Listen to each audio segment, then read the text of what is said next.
The transport ship moved slowly through the darkness of space. It was an old ship, made of gray metal and rust. The lights inside flickered sometimes, and the air was always cold. Most passengers stayed in their small rooms, waiting for the journey to end. Lieutenant Park sat alone in the common area. She was a field medic, trained to heal soldiers on battlefields. 3 weeks ago, she had been on Theta 9, a small moon where humans and aliens had fought a short but bloody war. She had saved 11 lives and lost 4. The 4 still visited her in her dreams. Now she was going home, or at least going somewhere that wasn't a battlefield. The transport ship wasn't meant for passengers. It was a cargo vessel carrying supplies and materials between space stations. Had gotten a seat because there was nowhere else. The military didn't care about comfort. They cared about efficiency. She looked at the cargo manifest on her tablet. Most of it was boring: machine parts, medical supplies, food containers, but one line caught her attention. Hazardous biological materials level 7 containment required. Frowned. Level 7 was the highest classification. It meant something extremely dangerous, something that could kill everyone on the ship if it escaped. She should have ignored it. She should have gone back to her room and slept, but had always been curious. Her mother used to say that curiosity would get her killed someday. Her mother was probably right. The cargo hold was in the lower levels of the ship, walked down metal stairs that clanged under her boots. The air got colder as she went deeper. She pulled her jacket around her shoulders. 2 guards stood outside the cargo hold door. They were a species of tall, insect-like aliens with hard shells and many eyes. They were known for being excellent soldiers. They felt no fear and rarely showed emotion. One of them stepped forward. His name tag read Vex Prime. "This area is restricted," he said. His voice was like stones grinding together. "Return to your quarters, human." "I'm a medical officer," said. "I saw level 7 biological materials on the manifest. I should know what we're carrying in case of emergency." Vex Prime stared at her with his many eyes. For a moment, thought he would arrest her. Then he made a sound that might have been a laugh. "You want to know? Fine, look for yourself, but do not touch the containment unit." He stepped aside and let her pass. The cargo hold was huge and dark. Containers of all sizes were stacked against the walls. But in the center of the room, surrounded by bright lights and humming machines, was a single glass box. Walk toward it slowly. Inside the box were 6 creatures. They were small, about the size of large cats. Their bodies were covered in black scales that shone like oil. They had 4 legs, long tails, and heads shaped like wolves. Their claws looked sharp enough to cut through metal. Their eyes were the color of melting copper, bright and burning. But they weren't moving. They were huddled together in a corner of the box, pressed against each other. One of them was shaking. "What are they?" asked. Vex Prime had followed her inside. He stood a safe distance from the box. He said, "They are biological weapons created by the Dominion during the last war. They were designed to be perfect killers, fast, strong, and completely without mercy. A single adult can kill 100 soldiers before it is stopped." Looked at the shaking creatures. They didn't look like perfect killers. They looked scared. "These are bobbies," she said. "They are cubs, yes, 3 months old, but do not be fooled by their size. Even at this age they are deadly. Their claws can cut through armor. Their teeth can break bones." "Where are you taking them?" Vex Prime was quiet for a moment. "The Galactic Council has ordered their termination. They are too dangerous to exist. We are taking them to a secure facility where they will be destroyed." Felt something cold settle in her stomach. "You're going to kill them. They're just bobbies." "They are weapons. They were created for war. Every instinct in their bodies tells them to kill. It is not cruelty, human. It is necessity." Stared at the cubs. The smallest one had lifted its head. Its copper eyes met hers through the glass. It opened its mouth and made a sound. It was a chirp, small and soft and sad. "They're cold," said. "The temperature in this room is too low for them. They're suffering." "They are weapons," Vexprime repeated. "Weapons do not suffer." Wanted to argue, but she knew it was pointless. They didn't understand. To them, these creatures were just dangerous objects that needed to be destroyed. She turned and walked back to her quarters, but she couldn't sleep. Every time she closed her eyes, she saw those copper eyes staring at her. She heard that small, sad chirp. Around midnight, got out of bed. She put on her boots and jacket. She walked back down to the cargo hold. The guards had changed. The new guards were human soldiers, tired and bored. They barely looked at her medical badge before letting her pass. The cargo hold was even colder than before. The cubs were in the same position, huddled together, but now noticed something else. One of them wasn't moving at all. She walked to the control panel next to the containment box. Her fingers moved over the buttons. She knew the codes from her medical training. Level 7 containment required specific protocols, but she knew how to work around them. The lock clicked open. Knew she was breaking the law. She knew she could be arrested, court-martialed, even executed. But she couldn't leave those bobbies to freeze to death. She opened the door of the box and stepped inside. The largest cub raised its head. It was a female with a streak of silver scales across her face. She growled, low and dangerous. Her claws scraped against the floor. Didn't run. She didn't show fear. She simply sat down on the cold metal floor and held out her hand, palm up. "I'm not going to hurt you," she said softly. "I promise." The silver cub watched her. Her copper eyes were filled with confusion. No one had ever sat down in front of her before. No one had ever spoken gently. For a long time, nothing happened. His legs grew numb from the cold. Her hand began to shake, but she didn't move. Then the smallest cub, the one who had chirped at her earlier, stood up. He walked toward her on unsteady legs. He sniffed her fingers. He sniffed her wrist. And then he climbed into her lap and closed his eyes.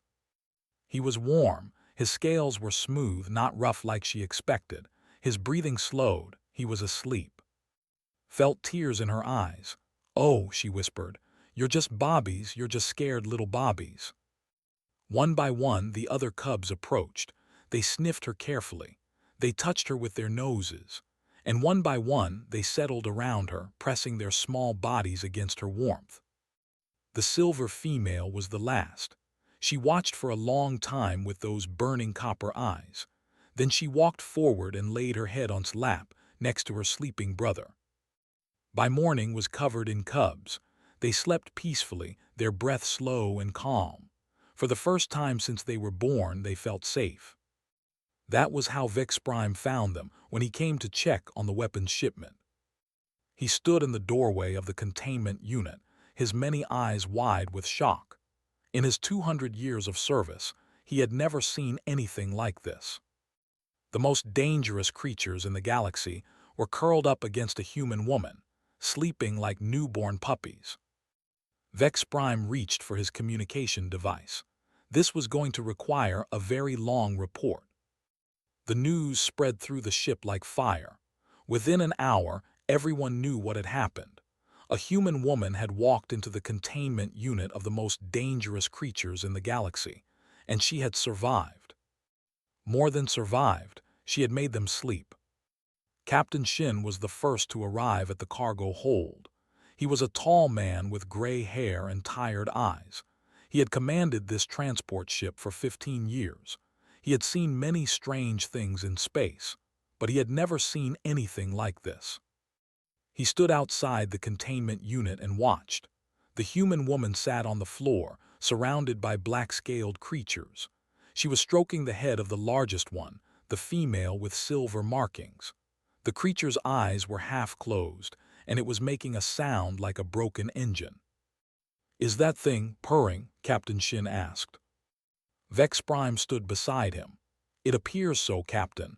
The do not have this sound in their recorded behaviors. This is new." "Lieutenant Park," Captain Shin called out, "can you hear me?"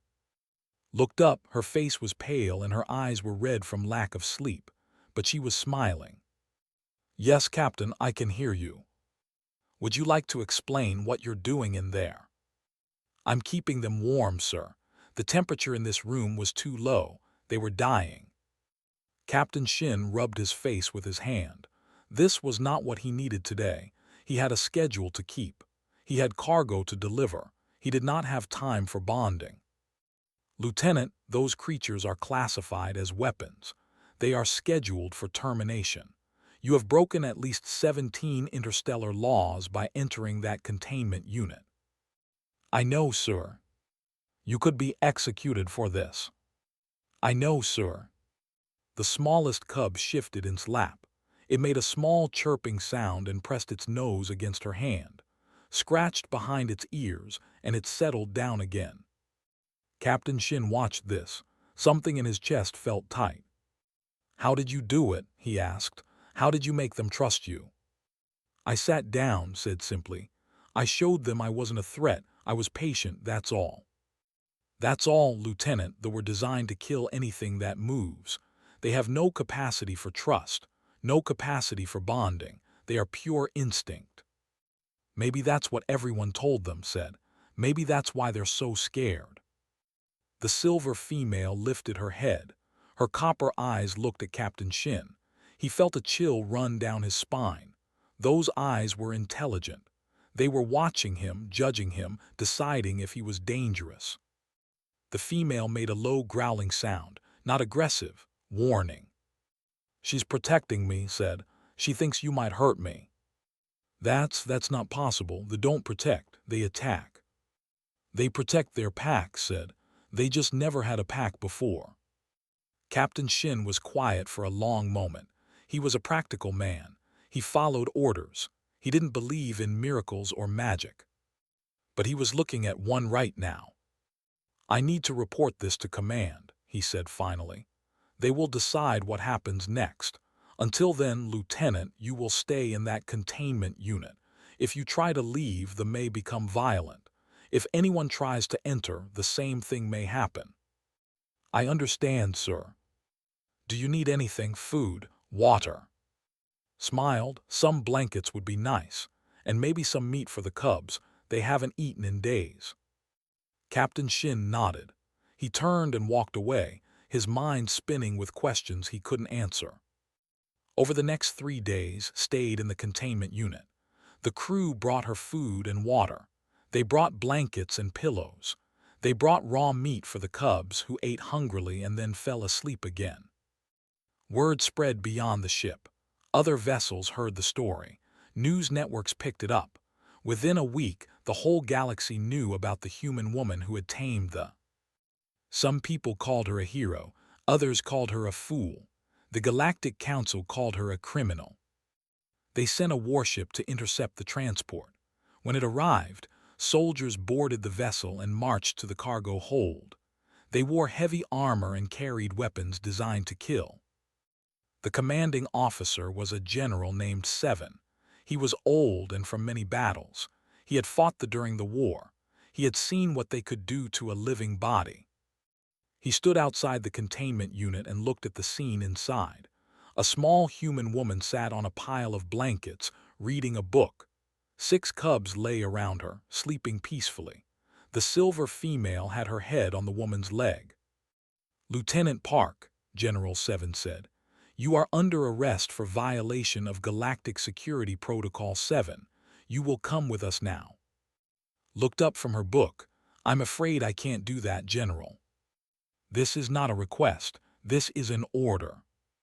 "I understand, but if I leave this unit, the cubs will panic. They will become violent. Your soldiers will kill them and some of your soldiers will die too. Is that what you want?" The general's many eyes narrowed. "You are protecting weapons." "I'm protecting children." "They are not children. They are biological war machines. They were created to destroy." Put down her book. She looked at the general with calm, steady eyes. "General, I've read the files on the... I know what they were made to do, but I also know that they were abandoned. The Dominion created them, used them, and then left them to die when they lost the war. These cubs have never killed anyone. They've never even seen a battlefield. All they know is fear and cold and hunger."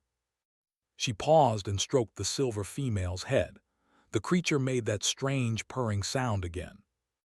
They were taught to be weapons, but they weren't born that way. They were born as bobbies just like any other species. They need warmth and food and safety. They need someone to care for them. If we kill them for what they might become, we're no better than the Dominion. General 7 was silent. His soldiers waited for orders. The cubs continued to sleep, unaware of the danger. "The council has made its decision," the general said finally. "The must be destroyed." "Then the council is wrong." The general stared at her. In his 200 years of military service, no one had ever said that to him. No one had ever challenged the council so directly. "You would die for these creatures?" he asked. Looked at the cubs around her. The smallest one, the one she had started calling, shifted in his sleep and pressed closer to her side. The silver female opened one copper eye and watched the soldiers outside. "Yes," said, "I would." The general was quiet for a long moment. Then he turned to Captain Shin. "Contact the human delegation. Tell them we need to speak with their ambassador. Now." Captain Shin nodded and hurried away. The general looked back at. Something had changed in his eyes. Not softness exactly, but something like respect. "You are either very brave or very stupid, Lieutenant Park." Smiled. "My mother always said the same thing." 2 hours later, a holographic image appeared in the cargo hold. It was Admiral, the highest-ranking human officer in the sector. He was an old man with a kind face and sharp eyes. He looked at the cubs. He looked at the soldiers and the general. Then he sighed. "Well," he said, "this is certainly a mess. Let's see if we can clean it up." The tribunal was held on Station Orion, a massive space station that floated between 3 solar systems. It was neutral territory, owned by no species, governed by the Galactic Council. Important decisions were made here. Treaties were signed. Wars were ended. And sometimes, the fate of 6 small creatures was decided. Stood in the center of a huge circular room. The ceiling was made of glass and she could see the stars above her. Around her, on raised platforms, sat the representatives of a dozen species. Humans and others she didn't recognize. Behind her, in a reinforced containment unit, the cubs paced back and forth. They didn't like this place. It smelled wrong. There were too many strangers. Every few seconds, one of them would look at and make a worried chirping sound.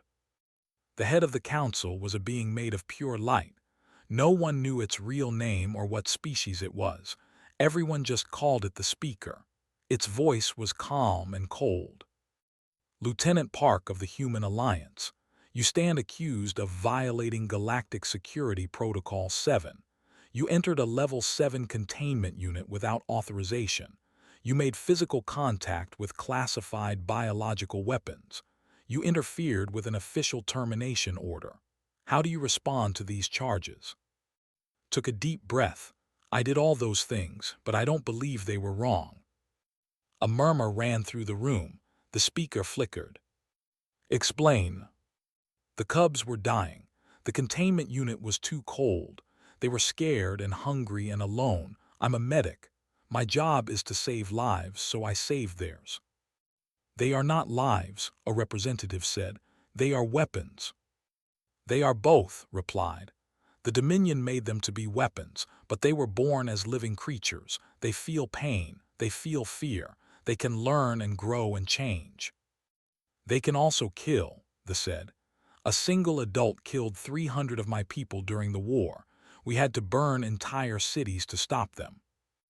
"I know, I've read the reports, but those were trained to kill. They were raised in war camps and taught that violence was the only way to survive. These cubs have never known anything like that. They've only known the inside of a cage." Admiral stepped forward. He had been watching quietly, but now he spoke. If I may address the council. The speaker nodded. You may. Thank you. I've been a soldier for 40 years. I've fought in 12 wars. I've seen the worst things that people can do to each other. But I've also seen something else. I've seen enemies become friends. I've seen hatred turn into understanding. I've seen creatures that everyone thought were monsters become something better. He pointed at the containment unit behind. Those cubs are not weapons. They're children. Scared, confused children who have never known kindness until a human woman sat down with them and showed them they didn't have to be afraid. Pretty words, they said. But words cannot change biology.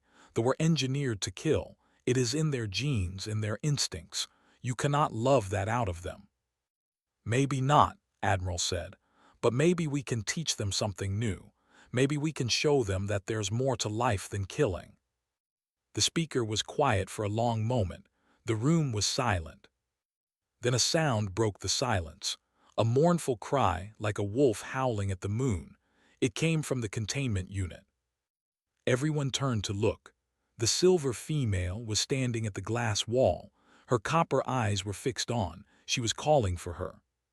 Felt her heart break. She's scared. She doesn't understand what's happening.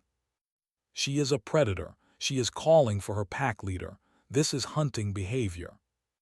No, said firmly. This is a child calling for her mother. She walked to the containment unit. The guards moved to stop her, but Admiral raised his hand. They stepped back. Pressed her palm against the glass. Pressed her nose against it from the other side. The crying stopped. The silver cub's tail began to wag slowly. Look at her, said. Does that look like a weapon to you? The room was silent again. The representatives looked at each other. Some of them seemed moved. Others still looked suspicious. The speaker flickered brightly. We will take a recess. The council will discuss this matter privately. The recess lasted 6 hours. Sat on the floor outside the containment unit, her back against the glass. The cubs pressed against the wall behind her, wanting to be close. Admiral brought her food and water. How are you holding up? I'm tired, she admitted, and scared. What if they decide to kill them anyway? Then we'll figure something out. Like what? Start a war? The Admiral smiled sadly. I hope it won't come to that, but I want you to know whatever happens, you did the right thing. Those cubs are alive because of you. They won't be alive much longer if the council decides against us. Have faith, Lieutenant. Sometimes the universe surprises us. When the council reconvened, was so nervous she could barely stand. The speaker flickered into existence above the central platform. The council has reached a decision. Held her breath. The cubs will not be terminated. Relief flooded through her so strongly that she almost fell. Behind her, she heard Admiral let out a long breath. However, the speaker continued, they cannot remain under council jurisdiction. They are too dangerous, too unpredictable. No species on the council is willing to accept responsibility for them. I am said. You are one human. You cannot contain 6. Then humanity will accept responsibility, Admiral said. The Human Alliance formally requests custody of the cubs. We will provide appropriate containment and care. We will study them and teach them. We will take full responsibility for their actions. The room erupted in argument. Some representatives supported the idea. Others thought it was insane. They called it suicide. But the speaker raised its hand, and the room fell silent. The Human Alliance accepts full responsibility. Yes, Admiral said, including any damages, injuries, or deaths caused by the. Yes. And if they prove uncontrollable, if they become the weapons they were designed to be. Admiral looked at, she nodded. Then we will deal with them ourselves, he said. But we believe they can be more than what they were made to be. We believe in second chances. The speaker was quiet for a long time. Finally it spoke. The Council accepts the Human Alliance's request. The cubs are now under human custody. This tribunal is concluded. Didn't hear the rest. She had already turned to the containment unit. The door opened with a hiss and 6 small bodies rushed out. They climbed over her, licking her face, chirping and crying and wagging their tails. Pushed through her siblings and pressed her forehead against chest. Her copper eyes closed. Her body relaxed. "I know, baby," whispered, hugging her. "I know we're going home." Behind her, Admiral watched with a smile. Nearby, General Seven watched with something that might have been wonder. And across the galaxy, species who had always thought of humans as weak and soft began to realize something important. Humans didn't give up on anyone, not even monsters. Especially not monsters. 3 years had passed since the tribunal. Many things had changed. Station floated in the quiet space between 2 solar systems. It was a research facility, built by the Human Alliance to study and find ways for humans and aliens to live together. The station was small but comfortable, with gardens and living quarters and laboratories. About 200 people lived there, including scientists, doctors, engineers, and their families. And 6. They weren't cubs anymore. In 3 years they had grown into powerful adult predators. The silver-marked female was nearly 2 meters long from nose to tail. Her scales were thick enough to stop a bullet. Her claws could cut through steel. When she growled, the sound shook the walls. But right now, she was lying on her back in the station garden, letting a 5-year-old human girl scratch her belly. "Her name is," said Dr. Han, the station's behavioral scientist. She was showing the scene to a group of visiting diplomats. "She's the daughter of our chief engineer. She and well, friends might be too simple a word." One of the diplomats, with shimmering blue scales, watched in amazement. "The child is not afraid. Has known since she was 2 years old. To her is like a very large dog. But they are apex predators. Their instincts should make them see the child as prey." Doctor smiled. "That's what we thought too, but we were wrong. They don't see humans as prey. They see us as pack members, family." She led the diplomats through the station, explaining everything. They had their own section of the station, with large rooms and climbing structures and pools of warm water. But they rarely stayed there. They preferred to follow their humans around. "Lieutenant Park is still the alpha of the pack," Doctor explained. "The cubs imprinted on her during a critical stage of development. To them, she's their mother, their leader. They would do anything for her." And the other humans. Extended pack. They have learned to recognize individuals. They know who is friendly and who is a stranger. They're gentle with children and careful around elderly people. They even know to be quiet during sleep hours. The diplomat shook his head. "This is impossible. Everything we know about biology says this cannot happen." Maybe everything we knew was wrong. Lieutenant Park was no longer a lieutenant.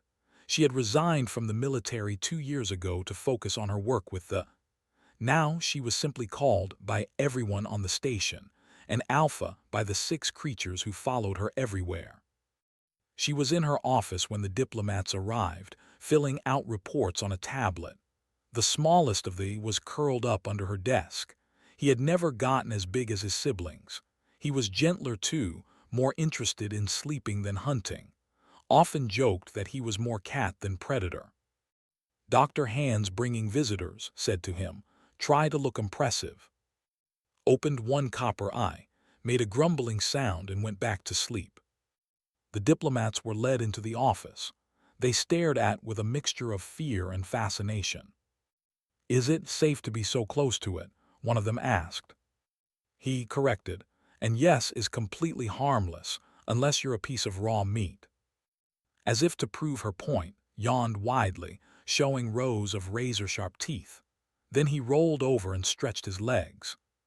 "He seems very relaxed," they said. "He is. They are only aggressive when they feel threatened or when their pack is in danger. Otherwise, they're actually quite lazy. They sleep about 16 hours a day. But they were designed to be killing machines." set down her tablet and looked at the diplomat. They were designed by the Dominion, yes, but the Dominion is gone, and the Cubs never learned what the Dominion wanted them to learn. They learned from us instead.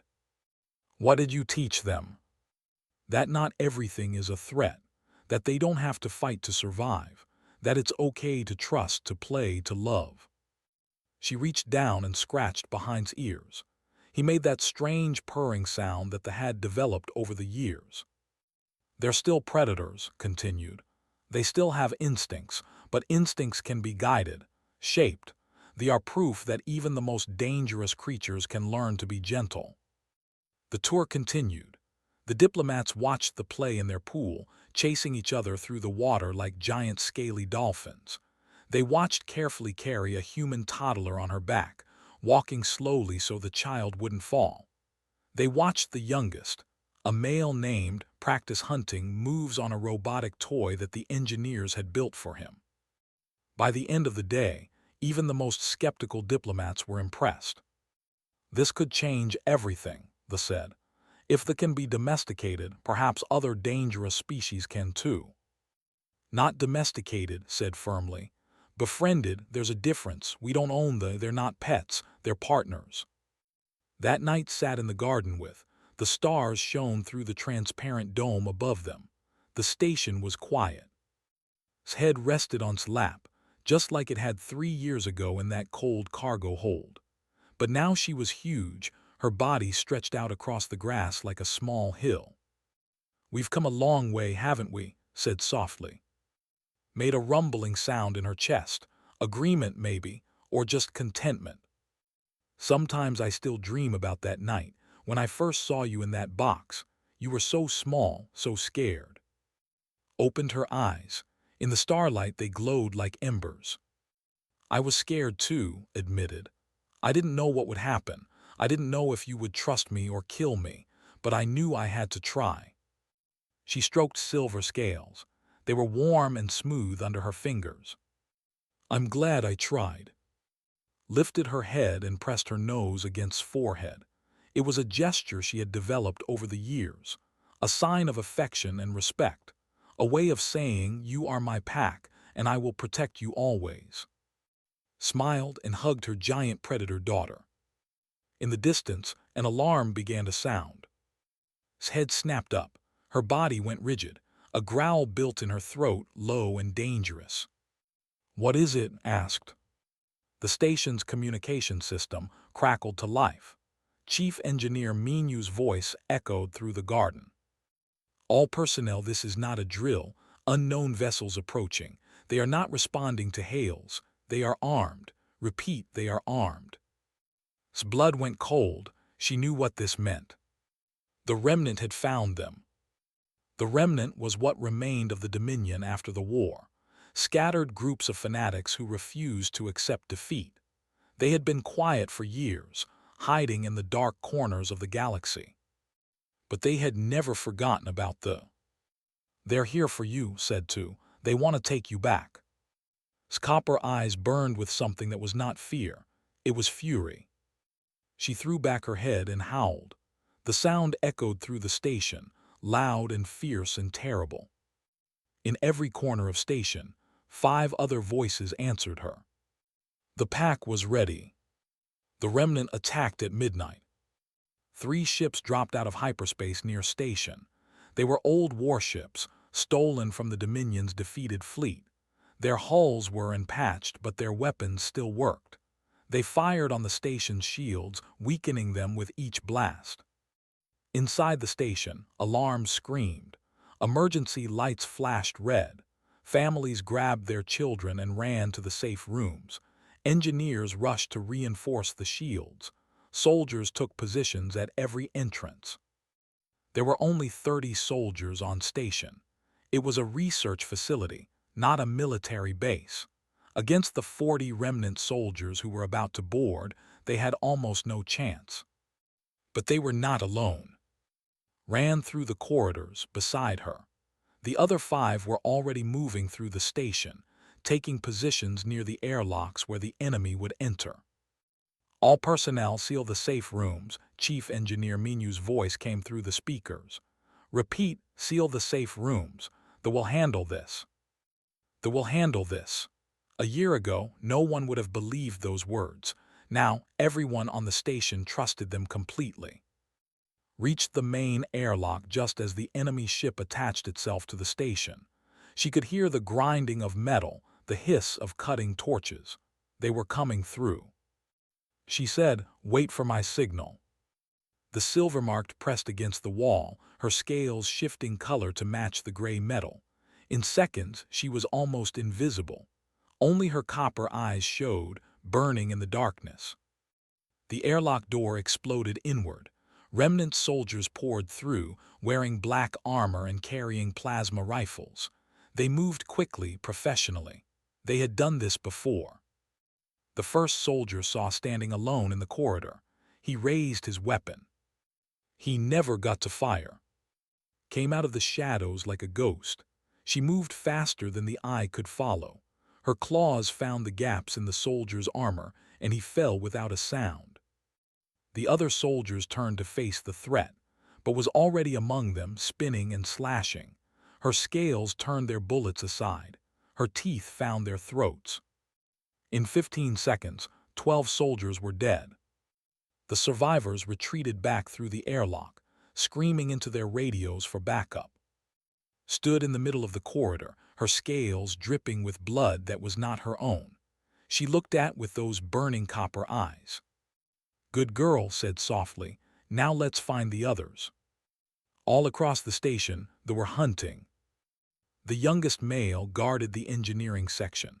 When 5 soldiers tried to sabotage the power core, he dropped from the ceiling onto them. His roar echoed through the metal corridors, so loud that it shook the walls. 2 soldiers ran. The other 3 never had the chance. And the twin females worked together near the residential section. They moved through the air vents, appearing and disappearing like smoke. Every time the soldiers thought they were safe, claws would reach out from the darkness. The quietest of the pack positioned herself outside the medical bay. Inside, Doctor was treating injured civilians. When 3 soldiers tried to take hostages, was waiting for them. And Gentle, who preferred sleeping to fighting, stood guard outside the children's safe room. The soldiers who found him thought he would be easy prey. He was smaller than his siblings. He moved slowly. He didn't even growl when they approached. But when one soldier reached for the door, changed. His body went rigid. His scales stood up like armor plates. His eyes, usually soft and sleepy, became cold and deadly. The growl that came from his throat shook the floor. "You will not touch them," the growl seemed to say. "They are my pack. They are my family." The soldiers hesitated.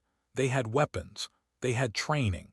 They were Dominion veterans who had fought in a dozen wars. But they had never faced a who was protecting his children.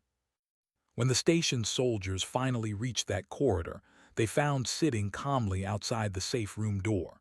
His fur was wet with blood. The children inside were singing a song about stars. By the time human reinforcements arrived from a nearby military base, the battle was over. The 3 remnant ships were drifting without power, disabled by the station's defense systems. The soldiers who had boarded the station were either dead or captured. Not a single civilian had been hurt. Admiral arrived the next day. He was older now, his hair completely white, but his eyes were still sharp, and he walked with the same confidence he had shown at the tribunal 3 years ago. He found in the garden, surrounded by all 6. They were piled around her like puppies, exhausted from the night's fighting, had her head in his lap, was snoring softly. "The council will want to discuss this," the admiral said. "I'm sure they will. The representative is calling for increased restrictions on the. He says last night proved they're too dangerous. Last night proved they can protect the people they love." Admiral looked at the sleeping predators, opened one eye to look at him, then closed it again. She had long since decided he was not a threat. 40 enemy soldiers, the admiral said slowly. 30 of them killed, 10 captured, 0 friendly casualties. That's remarkable. They weren't fighting for territory or resources, said. They were fighting for family. That's different. It is. The admiral sat down on the grass nearby. You know, when I first agreed to take custody of these creatures, I thought we were taking a huge risk. I thought we might be bringing weapons into our own home. And now, he smiled. Now I think we brought in family, dangerous family, terrifying family, but family. Lifted her head and made a soft rumbling sound. It was the purr that the had developed, the one that meant contentment and safety and love. The galaxy still doesn't understand, said. They see monsters, they see weapons, they see danger. They'll learn, give them time. Will they? They have been afraid of them for generations. The Council still classifies them as biological weapons. How long before they decide the risk is too great? Admiral was quiet for a moment. Then he reached out and very carefully placed his hand on scales. She didn't growl, she didn't flinch. She just looked at him with those copper eyes, judging him, deciding. Then she pressed her nose against his palm and closed her eyes. That, the Admiral said softly, is how we change minds. One person at a time, one moment at a time, we show them what we've shown you, that these creatures are not weapons, they're family. Smiled and stroked silver scales. Across the galaxy, the news of stations spread. Stories of monsters who became protectors, of weapons who became family, of humans who looked at the universe's most dangerous creatures and said, "Would you like to be loved?" And the creatures said yes. Years later, when historians wrote about the human alliance, they struggled to explain humanity's greatest strength. It wasn't their technology. It wasn't their military. It wasn't their intelligence. It was their stubborn, impossible, ridiculous belief that nothing was beyond redemption, that every monster was just a frightened child waiting for someone to show them kindness, that love was stronger than fear, and family was stronger than instinct. They were living proof of this truth. And every night, on station and on 100 other stations across human space, predators curled up beside their humans and fell asleep, dreaming of running through forests that existed only in their genes. They were still weapons in a way, but now they chose what to fight for. They chose family. And that made all the difference. On a quiet night, 3 years after the battle, sat on the observation deck with the stars stretched out before them, endless and beautiful. "We did good, didn't we?" whispered. Pressed her forehead against the gesture of love and respect she had created so long ago. Yes, the gesture said, "We did good." And somewhere in the dark corners of the galaxy, other species watched humanity with new eyes. They saw the monsters that had become guardians. They saw the weapons that had become family. And they began to understand that humans were not soft or weak or foolish. They were something far more dangerous. They were kind.